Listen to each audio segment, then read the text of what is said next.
இன்றைக்கி காலையில் 5:30 மணிக்கு அதே மாதிரி கடலுக்கு கிளம்பிட்டோமுங்க. இன்னைக்கு கடலில் போய் மீன் பிடிக்கிறோமா இல்லையா அப்படிங்கிறத பார்க்க போகிறோம். கடலுக்கு மீன் பார்க்குற எல்லைக்கு வந்துட்டோம். கடலை பார்த்துக்குங்க பாருங்கள். தோணியில் உள்ள ஆட்கள் கடை பார்த்துக்கிருக்காங்க பாருங்கள். எல்லோரும் மீன் வந்தால் தான் வலை வைப்போம், இல்லைன்னா கரையை போயிடுவோம். அந்த மூங்கிலில் உட்காந்துருக்க அது ஃபுல்லாக கடல் பறவைங்க. சந்தோஷமாக உட்காந்துருக்கு. நாங்கள் நிறைய இடத்துல பார்த்துட்டோம் கடலை.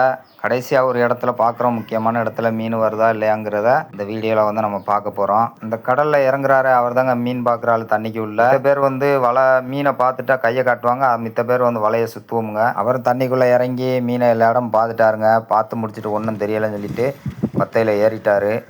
நாங்கள் கரையை கிளம்புறதுக்கு ஐடியா பண்ணிட்டோம். இதுக்கு மேலே ஒன்றும் வராதுன்னு எங்களுக்கு தெரிஞ்சிருச்சு.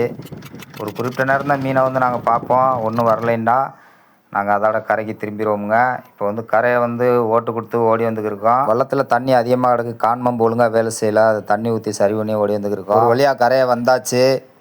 மறுபடியும் எப்போ மீன்பாடு வரும்னு எங்களுக்கே தெரியாது. ஆனால் தொடர்ந்து நாங்கள் கடலுக்கு போயிட்டே இருப்போம். கடல் மீனவன் நன்றி.